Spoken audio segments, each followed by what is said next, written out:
It's week 10 of the fantasy season, so you know what we're going to do. We're going to go through every single matchup, break down every single quarterback and tight end, and go over who you should be starting and who you should be sitting here in week 10 of the fantasy season. All right, very quickly here, 4 teams on bye week here in week 10. The Tennessee Titans, so unfortunately, no Cam Ward. Just kidding. The Cincinnati Bengals, so no Joe Flacco. The Kansas City Chiefs, no Mahomes or Kelsey this week. And the Dallas Cowboys, so no Prescott or Jake Ferguson. So some big names here on bye week in week 10 at quarterback and tight end. Make sure you guys are checking your lineups and making adjustments accordingly. All right, let's kick it off with Thursday Night Football. We have the Raiders traveling to face the Broncos. Let's start with none other than Brock Bowers himself. It's a bit of a stiff matchup this week against the Denver Broncos, still a top 10 unit against opposing tight ends. And I will be the first to admit, as always, when I make a mistake, I was a little hesitant on Brock Bowers in week 9. First game back from injury, but man, he's healthy. He's good to go. There is nothing to worry about here. 43.3 fantasy points in week 9, had 13 targets, 12 receptions, 127 receiving yards, and 3 receiving touchdowns. Once again, it's not a great matchup here, but these Thursday Night Football games have been relatively high scoring this year for the most part, and it just doesn't matter. At this point, moving forward, we are back. Brock Bowers owners, you're starting him every single week, no matter what. Now, with that being said, Geno Smith was pretty good this past week. 27.2 fantasy points, 29 to 39, 284 passing yards, 4 passing touchdowns, 1 interception still, but nonetheless, super flex, double quarterback. There's always scenarios here, but we got to look at this matchup against the Denver Broncos here and just understand that, once again, this is not a great spot. The Broncos have given up the 3rd fewest fantasy points to opposing quarterbacks thus far on the season, and you never know what Geno Smith you're going to get. Don't forget, in week 3, he had 26 fantasy points. Then in the following 4 games, 12.7 or less fantasy points, and 6 interceptions in that stretch. So once again, super flex, double quarterback. There's always scenarios for quarterbacks like this, but I'm going to stay away from him. And Michael Mayer did have 7 targets this past week, 3 catches for 26 receiving yards, but still not enough here to be fantasy relevant. So it's really just Brock Bowers for me when it comes to the Raiders this week. Then we move to the Broncos, Bo Nix and company. I'm keeping Bo Nix in the start category. Was solid this past week. Not a lot of upside, but 19.5 fantasy points, 18 to 37, 173 passing yards, 2 passing touchdowns, an interception, 36 yards on the ground. And then we look at this matchup against the Raiders. I mean, it's not the worst, not the best. They're 19th overall against opposing quarterbacks. It's solid enough. I do think that there is potential here for the Broncos to have a pretty high scoring night, because once again, these Thursday Night Football games have been pretty high scoring. So Bo Nix, about as solid as it comes. He's still the QB5 on the season. It's kind of like last year. It doesn't really feel like it, but Bo Nix is one of the best fantasy quarterbacks overall, so you just got to keep rolling with him. Evan Ingram, I'm leaving in the stream category. He just kind of lives there, but he had 0 fantasy points this past week against the Texans, 3 targets, no catches, and it's worth noting the Raiders are a top 5 unit in terms of fantasy points allowed to tight ends, but we'll just leave it at the fact that Evan Ingram is always a streaming option. It's just risky. You never know what you're going to get. And we'll leave it at that moving into week 10. And like I said, Bo Nix as solid as they come. So I'm headed straight to Underdog to take the over on his passing touchdowns here in week 10, currently sitting at 1.5 passing touchdowns. He has hit that line in 3 straight games, and I see no reason why he can't do it against the Raiders here on a short week. So I'm headed straight to Underdog to take the over on Bo Nix's total passing touchdowns. Don't forget, all new users who sign up on Underdog using promo code THECATCH are getting a free NFL Pick Em for week 10. Take that free Pick Em, pair it with Bo Nix's over on passing touchdowns. If both of those lines hit, you're going to automatically double your cash entry. And on top of that, once you play through $5 on Underdog, as long as you sign up using promo code THECATCH, they're going to give you up to $50 in bonus cash to use for week 10 NFL action. And they're going to give you a 50% deposit match up to $1,000. So make sure you guys sign up on Underdog using promo code THECATCH if you want to take advantage of all of their Week 10 exclusive NFL offers. Next up, we have an early morning game here in Week 10. It's going to be the Falcons traveling to face the Colts. So this should be An interesting one. Let's start with the Falcons side of things. Michael Penix coming off of a nice overall day. 22 of 37 passing, 221 yards through the air, 3 passing touchdowns, 19 yards on the ground. Total of 22.7 fantasy points. Gets the Colts this week, who had some defensive struggles this past week, but they're still a top 15 unit against opposing quarterbacks. Could be a lot worse, could be better here for Penix, but these overseas games are always weird. You never know exactly what you're going to get. So I think that Penix just is going to be a solid streamer if you need help. I know we have 4 teams on bye week this week. Don't want to put him more than that, but he's a solid streamer. We've just gotten kind of a mixed bag. I mean, you look at the past 3 starts for Penix, 14.6 fantasy points, 12.2, 22.7. So if you have to roll with Penix, perfectly fine streaming option, but I'm not going to call him anything more than that. Then Kyle Pitts, once again, just lives in the streaming realm. 7.8 fantasy points this past week. Did have 7 targets, but just 4 catches, 38 receiving yards. And once again, I mean, mixed bag, 7.8, 14.9, 13.2, 4.8. Those are his last 4 fantasy stat lines. So not always safe, but if you guys have nothing better, he is a streaming option nonetheless. Then we move to the Colts side of things. Was not quite their best offensive performance in week 9 of the season, but Daniel Jones was still solid enough. 17 fantasy points, threw for a season high 50 passing attempts, 31 completions, which was also a season high, and a season high of 342 passing yards, as the Colts were put in a situation throughout the entirety of that game where they needed to throw the football, but just 1 passing touchdown, 3 interceptions, and he had 3 fumbles, 2 of them lost. So not his best day, but I think this is a good spot for him to bounce back. But I do want to say this is a tough matchup against the Atlanta Falcons. They've given up the 6th fewest fantasy points to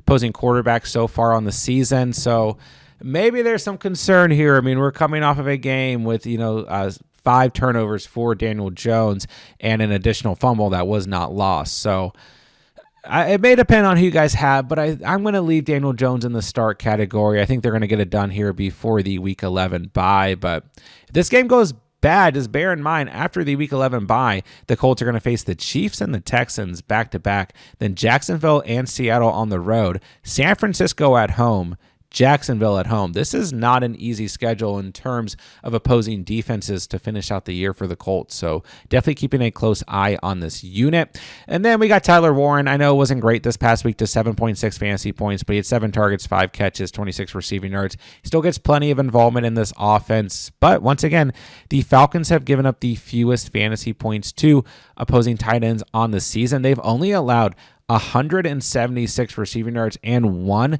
receiving touchdown. A total of 29 targets, 17 receptions to tight ends on the year. That is not good, but tough to bench guys like Daniel Jones or Tyler Warren. Might depend on what you guys have in terms of your roster, but I think both are just going to be solid enough starts here in week 10 of the season. Moving into the early window for Sunday's action, we're going to start with the Browns traveling to face the Jets. Let's kick it off with Dillon Gabriel. We got both these teams coming off of their bye week. I'm leaving Dillon Gabriel as a sit. We've only seen him have 16 fantasy points once on the season. Sorry, more than 13.5 fantasy points, I guess, is the best way to word that. He gets the Jets this week.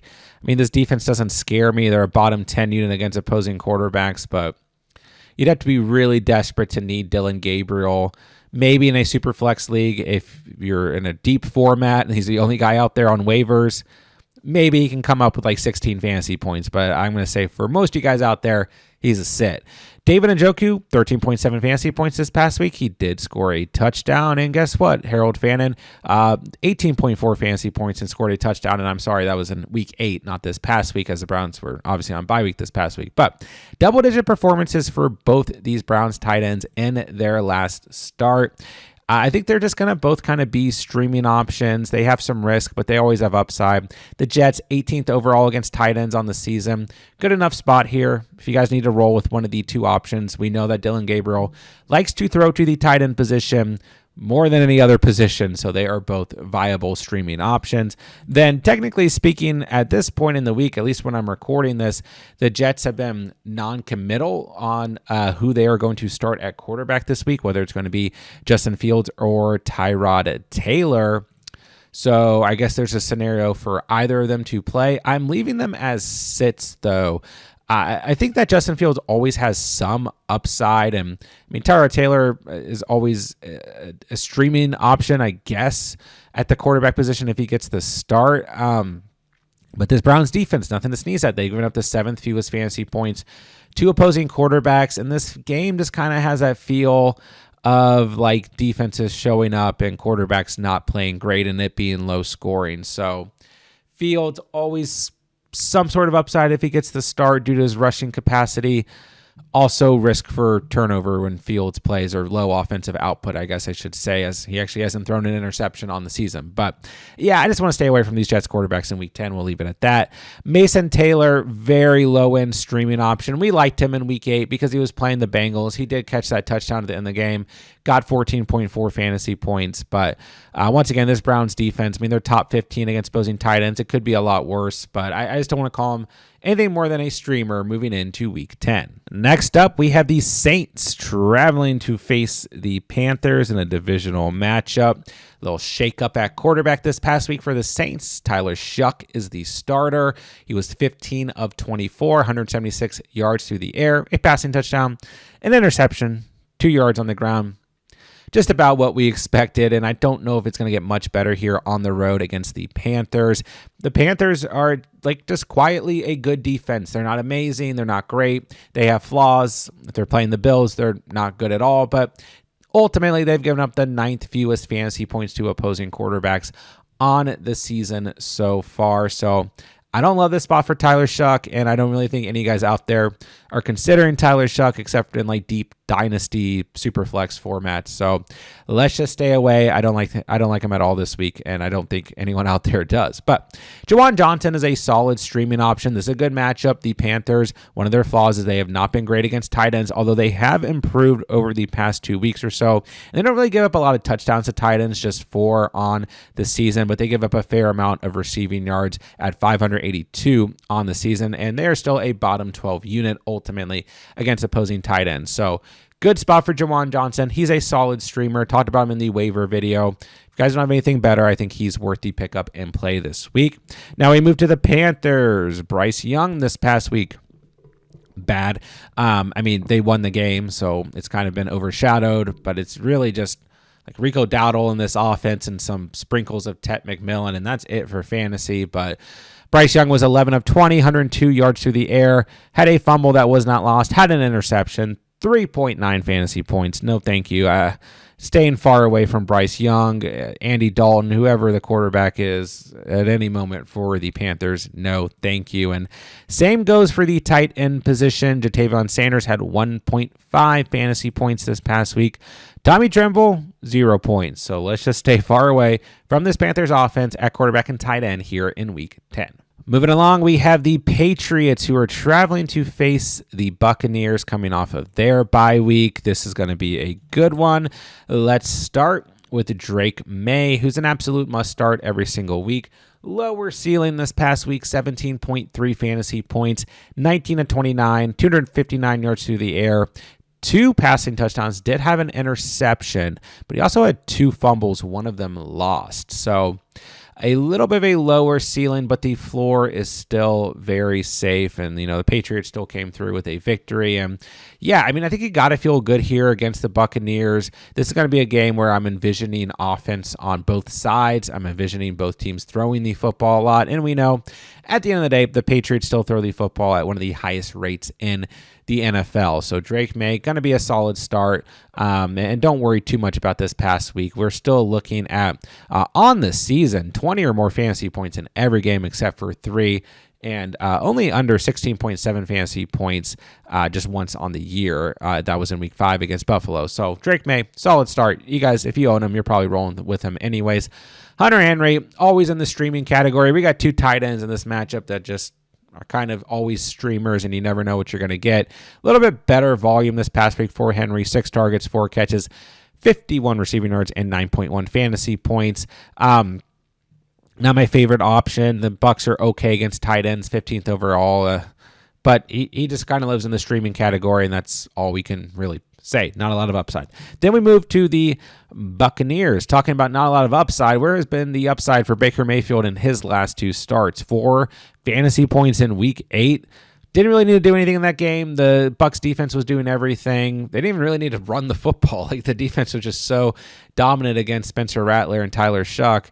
That did not bode well for Baker Mayfield. And the previous week was just not a good week for the Bucs against the Lions, 12 fantasy points. On bye week this past week, I always like teams coming out of their bye week, especially when they kind of are playing with a chip on their shoulder or have things at stake, and that's how it feels for the Bucs right now. So extra week of rest, preparation. This team has needed to get healthy, and I don't know if the bye week did that for them necessarily, but still, Baker's got to be a solid start, even against this Patriots defense, which is top 12 against opposing quarterbacks, and certainly nothing to sneeze at. I still like Baker here in Week 10.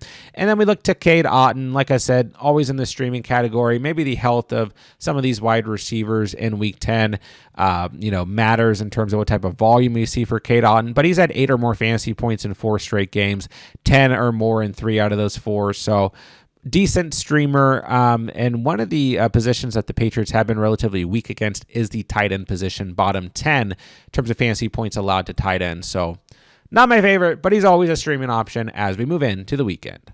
Next up, we have the Ravens, who will travel to face the Vikings. Lamar Jackson back in action in Week 9 against the Miami Dolphins on Thursday Night Football. Wasted no time doing Lamar Jackson things, 18 of 23, 204 yards through the air, and most importantly, 4 passing touchdowns. Made it look easy out there. I think it is worth noting. I mean, he finished with 25.5 fantasy points, and they had the game in control the whole time, but he only ran for 14 total yards, which nothing to really be too worried about, but coming off the hamstring injury, he did seem a little bit limited in that regard. So maybe that impacts things, but it doesn't really matter. It just doesn't. The Vikings, 16th overall against quarterbacks. Good enough matchup here. What are we even talking about? It's Lamar Jackson. If you guys own him, you're rolling with them in. I kind of kept talking about Mark Andrews and considering him a start. Like, I know we saw lower volume with Tyler Huntley or Cooper Rush at quarterback, but I kept telling you guys, Mark Andrews gets dropped or whatever. Bear in mind, when Lamar Jackson is back, he's going to be better. He had just 2 catches in Week 9, but both of them went for touchdowns, 16.6 fantasy points. So they didn't go crazy or anything, but he did have the 2 scores. He's still very fantasy relevant and seeing the bulk of the volume here. And the Vikings are a bottom 12 unit against opposing tight ends. So I like this spot a lot for Mark Andrews here in Week 10 of the season. Isaiah Likely got a little bit more involvement this past week as well. 4 targets, 3 catches, 60 receiving yards, 9 total fantasy points, but just not enough volume right now for me to consider Likely anything other than a sit.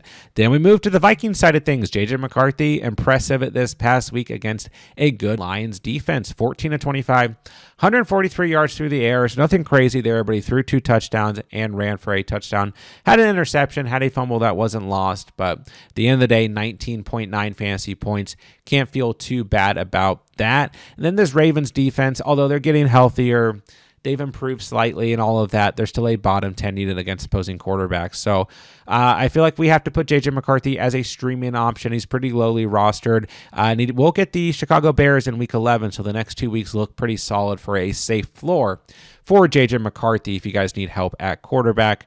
Double quarterback league, super flex. If you guys are looking for help, J.J. McCarthy could be that guy for sure. Then we look to T.J. Hawkinson, just another one of these tight ends.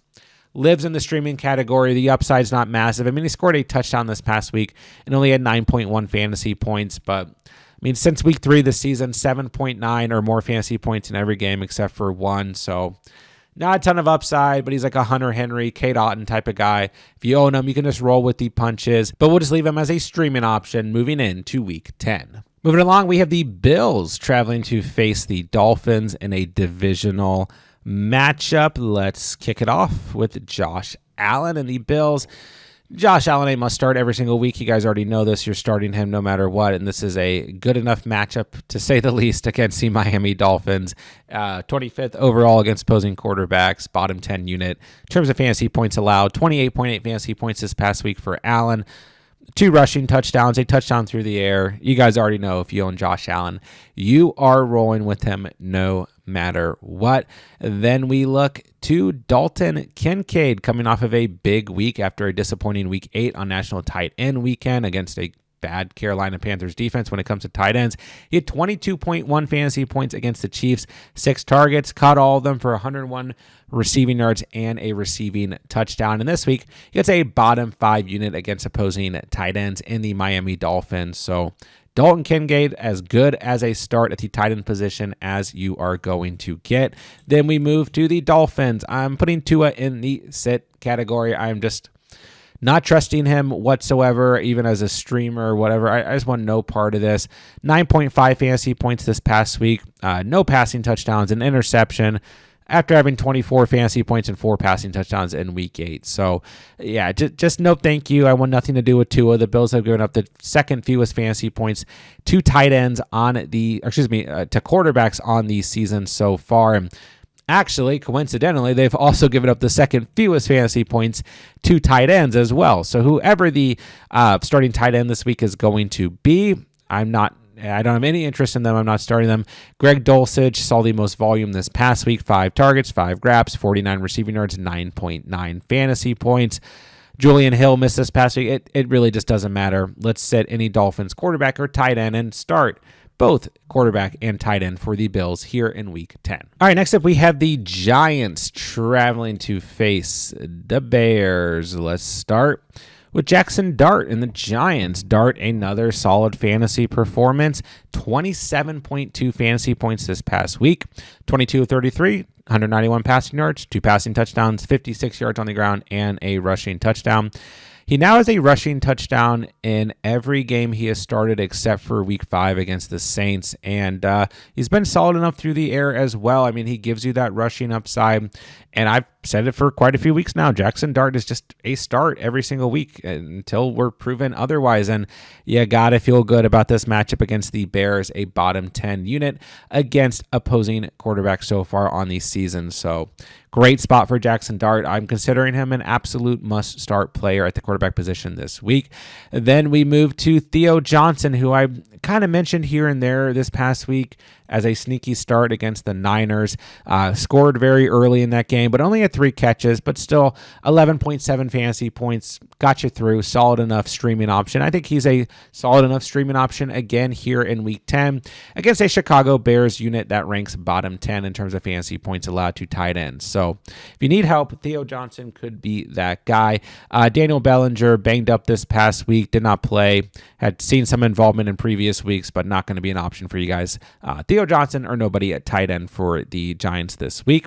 Then we move to the Bears, and I did talk quite a bit about Caleb Williams having a lot of upside this past week. Like, maybe we should just hold out here. I know he was bad in week 7 and week 8, but it's the Bengals, right? And he absolutely came through for you if you started him. 280 passing yards, 3 passing touchdowns, 53 yards on the ground, 38.7 fantasy points. You gotta feel good about him if you own him this week going up against the Giants, right? So ultimately here, the Giants are still a bottom 5 unit against opposing quarterbacks on the season. So if I own Caleb Williams, I'm considering him a start.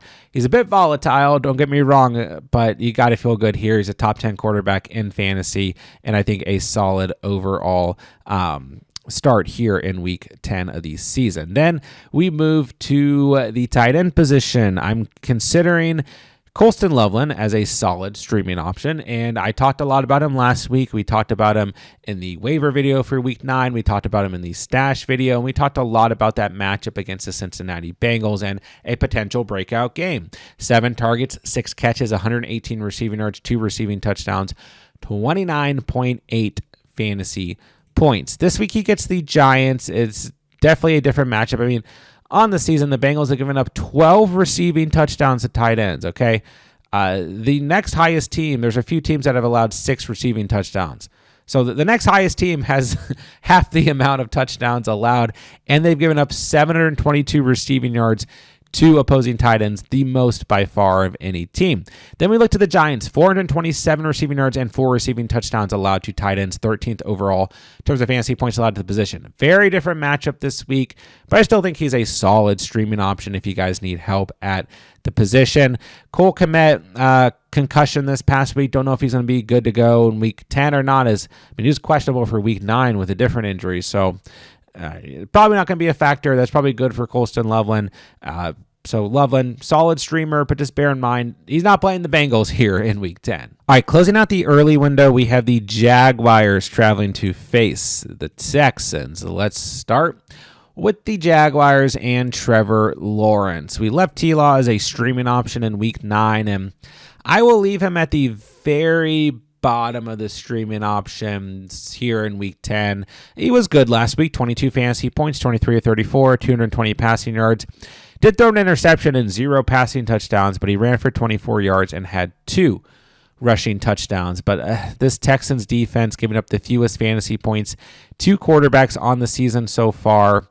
Just don't love it. They're on the road here. I don't really see this being a high-scoring affair. Both these defenses are solid enough. So streamable if you guys don't have better options, but I just don't love Trevor Lawrence here in week 10 due to the matchup. Although just got the notification a few moments ago, he does have a new weapon to throw to in Jacoby Myers. So we'll see how that impacts things with some injuries to players like Brian Thomas Jr. and Dewami Brown currently going on, as well as Travis Hunter. But nonetheless, we also have a lot of injuries at the tight end position for the Jaguars, and that has left Hunter Long as the most viable option. He had 3 targets and a catch, 1.6 fantasy points this past weekend. He has now popped up on the injury report, while Johnny Munt got 0 targets, 0 catches this past week, and our guy Brenton Strange is still on IR. So no options at tight end for the Jaguars here in week 10. Then we move to the Texans. CJ Stroud left early this past week, and that matchup against the Broncos with a concussion.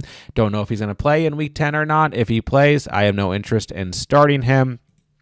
If he doesn't play, we're going to see Davis Mills. I mean, for what it's worth, right, the Jags are a bottom 10 unit against opposing quarterbacks in terms of fantasy points allowed. So not a bad matchup here, but I just don't have a good feel here. And do you really want Davis Mills in your starting lineup? I don't think so. And Stroud has been very inconsistent and not great from a fantasy perspective. So I'm staying away there. I'll leave Dalton Schultz in the streaming category. The Jags have been one of the worst teams in terms of fantasy points allowed to opposing tight ends. So there is that. And he's been solid enough. I mean, 8 or more fantasy points in every game since week 3, except for week 8 against the Niners. 13.7 fantasy points this past week. He's similar to like a Hunter Henry type player, always in the streaming category, but the upside is going to be capped. All right, to kick off the afternoon window, we have the Cardinals traveling to face the Seahawks and maybe the quarterback controversy of the year, Jacoby Brissett. Kyler Murray, who is it going to be in week 10? Too early for me to tell at this point. Jacoby Brissett played great. I mean, he was playing the Dallas Cowboys, don't get me wrong, but he had 24.8 fantasy points, 261 yards through the air, 2 passing touchdowns, and a rushing touchdown as well. He has just 2 turnovers since being the starter of the Cardinals, which I think some people expected maybe more, and he has thrown 6 passing touchdowns and ran for 1 in that stretch, and has had 19.7 or more fantasy points in every game he started. As well as, like I said, it was the Cowboys this past week, but he's also faced the Packers and the Colts, who are much better defenses than the Cowboys. So I don't know what's going to happen here in week 10, if we're going to see Kyler or the brisket man out there himself. I will say I don't like this matchup against the Seahawks, but they've been just okay against opposing quarterbacks, 15th overall in terms of fantasy points allowed, but I'm going to leave Jacoby Brissett as a solid streaming option if he gets the start. If Kyler Murray gets the start, which according to Jonathan Gannon, the Cardinals head coach, when Kyler is healthy, he will be the starter. So I don't know. Something's weird about this. I think most people would prefer to see Jacoby Brissett. He looks better running this offense. You just can't deny it. we'll see what happens. There's a lot to kind of unpack here. Either way, the Cardinals starting quarterback should be solid as a streaming option here in Week 10, but I think I prefer Jacoby Brissett. Trey McBride has seen massive improvement in his numbers with Jacoby Brissett at quarterback. 16.5 or more fantasy points in 3 straight games. 3 straight games with a touchdown, okay? It's like, thank the fantasy gods for Jacoby Brissett and Trey McBride being on the field at the same time. I think I read that the amount of touchdowns he has scored with Jacoby Brissett, 4 receiving touchdowns, is like, in the last 3 games he's played is like as many or more receiving touchdowns than he's had with Kyler Murray in the entirety of their careers together. I mean, yeah, you got to feel good about Trey McBride. Still, even if Kyler is the starting quarterback here, the Seahawks, good defense, but they're bottom 10 against opposing tight ends in terms of fantasy points allowed. So you guys were already starting Trey McBride either way. Better if Jacoby's the quarterback, I think, but still perfectly fine if it's Kyler. Maybe just less red zone upside. Nonetheless, we move to Sam Darnold coming off of a dominant performance against my Washington Commanders in a tragic Week 9 Sunday Night Football matchup for Commanders fans. 21 of 24 through the air, 330 passing yards, 4 passing touchdowns, threw a pick. It didn't matter. 28.2 fantasy points. You just got to keep rolling with him. He's super safe, super solid. The Cardinals have been a bit wishy-washy, up and down on the season defensively, but they're 8th overall against opposing quarterbacks. Tough matchup here, but Darnold, as safe as it's going to get, going to be a solid start in my eyes here in Week 10. And then we kept A.J. Barner on the streaming radar this past week. He didn't really do a whole lot, but he had that rushing touchdown, 11.5 fantasy points. And the Cardinals have not been good against opposing tight ends on the season, bottom 10 unit in terms of fantasy points allowed. Worth noting, Elijah Arroyo had 2 receptions and his first NFL receiving touchdown. He did have 10 fantasy points, but very minimal involvement. I still lean A.J. Barner overall when it comes to the Seahawks starting tight ends. So I think Barner remains on the streaming radar if you guys need help here in Week 10 of the season. Next up, we have the Lions coming off of a divisional loss to the Vikings, squaring up against the Washington Commanders on the road here, who are now looking like a very different team. Nonetheless, let's start with the Lions side of things. Coming off of a loss, I have a feeling that they're going to come out here and they're going to keep their foot on the pedal all game long against a beat-up Commanders team offensively and defensively. So Goff was solid this past week. Safe floor, 19.3 fantasy points, 2 passing touchdowns, 25 of 37, 284 passing yards. And yeah, you got to like this spot against the Commanders, who are now all the way back to a bottom 5 unit against opposing quarterbacks. Just got shredded by Sam Darnold like we talked about. I'm envisioning a very good week for Jared Goff this week. And then we always leave Sam Laporta in the start category. Just one of these guys. If you own him, unless you have better options, you just keep rolling with him. He had a big week this past week. 21.7 fantasy points, 8 targets, 6 grabs, a receiving touchdown, and 97 receiving yards. And once again, the Commanders' bottom 10 unit against tight ends. You got to imagine Laporta in line for a solid outing. Then we move to the Commanders.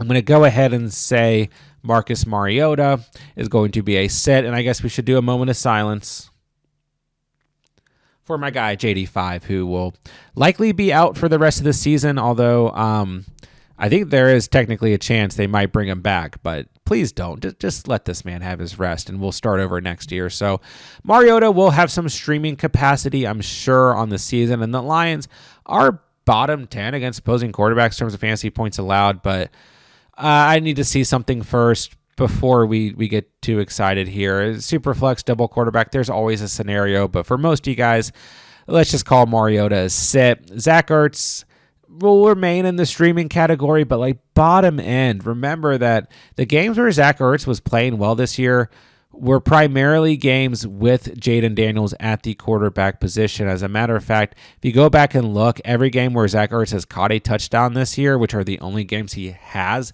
double-digit fantasy performances, those are all games with Jaden Daniels at quarterback. So I'll leave him in the streaming category, but my overall feel for Zach Ertz is getting a lot lower with Mariota at quarterback. But Terry McLaurin's banged up. Luke McCaffrey is headed to IR.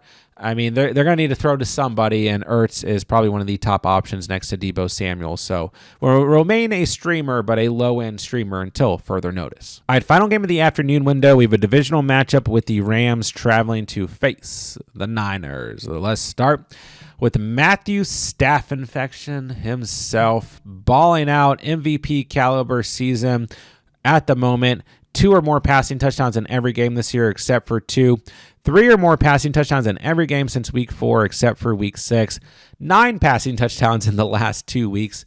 This offense is just slinging the football all over the place. And they only throw to 2 guys. I mean, it's a little bit of Tyler Higbee recently, but it's really just Adams and Puka Nacua. Now Puka's on the injury report. I don't know if it's going to matter or not. He seems to be able to play through almost anything. And even if it's just Devontae Adams, I think that the Rams in the Sean McVay system will get it done. The Niners, a bottom 12 unit against opposing quarterbacks. So Matthew Stafford, as solid as a start as you're going to get. He's not a streamer. Let's knock that. Matthew Stafford, not in the streaming category. He is a start and nothing less, a top 10 quarterback in fantasy on the season. Now, like I said, Higbee's been getting a little bit more involvement. He has 2 touchdowns in the last 3 games. If he doesn't score a touchdown, single digits. If he does, he's gotten at least 10 fantasy points. Now, the Niners do rank relatively high against opposing tight ends as a top 10 unit, but they're slowly fading back with no Fred Warner. Now they have more defensive injuries, and we saw Theo Johnson be a viable option because of that in week 9. Higbee maybe does something. I won't be surprised, especially if there's no Puka Nacua this week, if he scores a touchdown, gets around 10 fantasy points again, but seems risky. I think there's better options, but for those of you guys in deep formats, maybe worth a flyer. Then we move to the Niners, the great conundrum every week at quarterback. Who's going to play quarterback? Are we going to talk about Brock Purdy potentially all week, and then it's just Mac Jones again? Probably. So if Purdy plays, like I've been saying all year long, if he plays, he's worth starting. He's had 18 or more fantasy points and at least 2 passing touchdowns in his 2 starts on the year. So I think he'll be at that level once he's deemed healthy and good to go. It's a tough matchup against the Rams. They're top 5 against quarterbacks in terms of fantasy points allowed, so bear that in mind. But he should be a solid start when he's back. I'm leaving Mac Jones as a sit. Been very inconsistent. We've seen 19 or more fantasy points in 3 starts this year as the starter for Jones, 15 or less in every other start. But once again, super flex double QB, there's always a scenario. But yeah, just don't feel great about my guy Mac and Cheese this week unless you are very, very desperate. George Kittle, we're leaving him in the start category. I know it wasn't good this past week. 4 targets, 4 catches, 32 receiving yards, 6.9 fantasy points. The Rams top 12 against tight ends, but it's George Kittle. If you own him, you're probably just going to roll with them and take what you get. Jake Tunges has really been fading out over the past couple weeks. He did have that touchdown in week 8, but other than that, he has had 0 catches in the last 3 weeks. So we're going to consider him a sit here in week 10 of the season. All right, Sunday Night Football. We have the Steelers traveling to face the Chargers. Let's start with Aaron Rodgers himself. Just 12.2 fantasy points this past week. Only threw 1 touchdown, 203 yards through the air, 25 of 35. That was it. He's been on the streaming radar the past couple weeks, but I don't know. I mean, it's a primetime game, but the Steelers are on the road here, and the Chargers are giving up the 4th fewest fantasy points to quarterbacks on the season. So I'm going to leave Aaron Rodgers, as I said. As always, super flex, double QB. Maybe you could start him, but I don't really want to. And a majority of you guys out there don't need to. Johnny Smith, Pat Freiermuth, once again, 2 guys who we took out of the streaming category this past week, but are always streamable if you got nothing better. But this Chargers unit, top 6 against opposing tight ends. I just don't really like the spot here. We look at this past week, Pat Freiermuth did something, but it's very inconsistent. I mean, he caught the touchdown, but if he in games he hasn't scored a touchdown, let's put it this way, he has 6.1 or less fantasy points. In the 2 games he scored a touchdown, 11.7 or more. Very difficult to trust. Not a great matchup. I'm staying away from the Steelers tight ends if I can help it this week. Then we move to Herbie fully loaded in the Chargers. Big week in week 9 for Herbert. 28.7 fantasy points, 2 passing touchdowns. Had a pick, 250 yards through the air. Also had 57 yards on the ground and a touchdown. We look since week 5. He's had 31 or more rushing yards in every game except for 1, and 57 or more rushing yards in 3 of those games. So he is running the football as well. Gets the Steelers this week, and they are a bottom 5 unit against opposing quarterbacks in terms of fantasy points allowed. Primetime game at home. The Chargers, I mean, don't get me wrong, they won last week, but they felt like a little disappointing against the Titans. So this is a solid spot. You got to feel good. He's had 26 or more fantasy points in 3 straight games. You are starting him. Then we got our guy, Aronde Gadsden. Solid this past week against the Titans, 11.8 fantasy points. He is getting involvement basically no matter what, even if he doesn't get that red zone involvement every single week. 5 targets, 5 grabs, 68 receiving yards, and this Steelers unit is bad against tight ends, giving up the 3rd most fantasy points to tight ends, 6 receiving touchdowns, 581 receiving yards to tight ends, and 50 receptions on the season so far. So this is a good spot, and I don't want to say sneaky, but definitely a potential spot for Gadsden to find the end zone. So good spot for both Chargers starters at quarterback and tight end here in week 10. We're firing them up with confidence as we move into the weekend. All right, last but not least here, Monday Night Football, we have the Eagles traveling to face the Packers. The Eagles coming off of their bye week. Let's start with Jalen Hurts, who's always a must-start quarterback no matter what. Doesn't matter what the matchup is. Doesn't matter what he did the past week. I'm starting Jalen Hurts if I own him with confidence. On the season, 19.4 or more fantasy points in every game except for 1. You got to keep rolling with him. In the past 2 starts, he has 7 passing touchdowns. The Eagles have been throwing it more. You got to feel good about Hurts going into this matchup, even with the Packers being top 10 in terms of fantasy points allowed to the position. I don't really care here. Jalen Hurts is a must-start quarterback in my eyes. And I really like Dallas Goedert this week. He's coming off of a big performance in week 8 where he had 17.8 fantasy points, 2 touchdowns in that game. His volume is pretty low, but since week 3 of the season, he has scored a touchdown in every game except for 1. You got to feel good about him. And I know some people afraid of this Packers defense, but they are a bottom 10 unit against opposing tight ends on the season in terms of fantasy points allowed. It's a good spot. The Eagles, extra week to prepare, to rest, coming out of their bye week, primetime game. You got to feel good about Dallas Goedert and expect him to be involved in this matchup. Now, we move to the Packers side of things. First things first, moment of silence. Tucker Kraft. We will miss you. My most drafted tight end going into the season. Talked about him a ton in the offseason. Most drafted tight end on Underdog. Most drafted tight end in all my redraft leagues. This one hurts, but let's go ahead and start with Jordan Love, who I'm just leaving in the streaming category. Been very inconsistent over the past couple of weeks. Actually has been pretty bad for fantasy over the past couple of weeks. 15 or less fantasy points in 3 starts. 28.3 fantasy points in one of the last 4 games in week 8 against Pittsburgh, right? But I mean, he's always an option. The Eagles right there in the middle, 17th overall in terms of fantasy points allowed to quarterbacks. He can always do something, but I just wouldn't really trust him. He is technically the QB 11 on the season, but very, very inconsistent. I mean, 15, 20, 12, 26, 15, 13, 28, 10. Those are his fantasy stat lines. Streamer, and that's it. Now, I have Luke Musgrave as a sit. Not quite ready to trust him right out of the gate. 3 targets, 3 catches, 34 receiving yards, 6.4 fantasy points in relief of Tucker Kraft this past week. But the Eagles are 3rd overall in terms of fantasy points allowed to the tight end position. This has been one of their strong suits on the season. They've only given up 261 receiving yards, 32 receptions, and 1 receiving touchdown to opposing tight ends. So don't love this spot. I do think Luke Musgrave is a good tight end.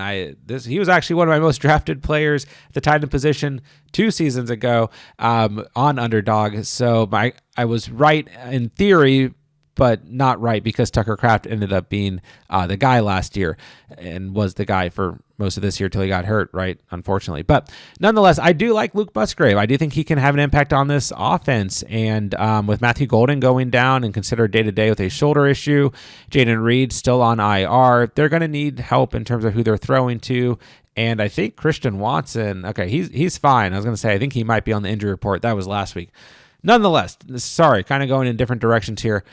I like Luke Musgrave. I just don't know if it's going to be a great matchup. Let's see it before we put him in starting lineups. Worth picking up off the waiver if you need help at tight end, but right now, not going to call him anything more than a sit moving into week 10 of the season. And there you guys have it. Every single matchup, every single quarterback, every single tight end, who you should be starting, who you should be sitting here in week 10 of the fantasy season.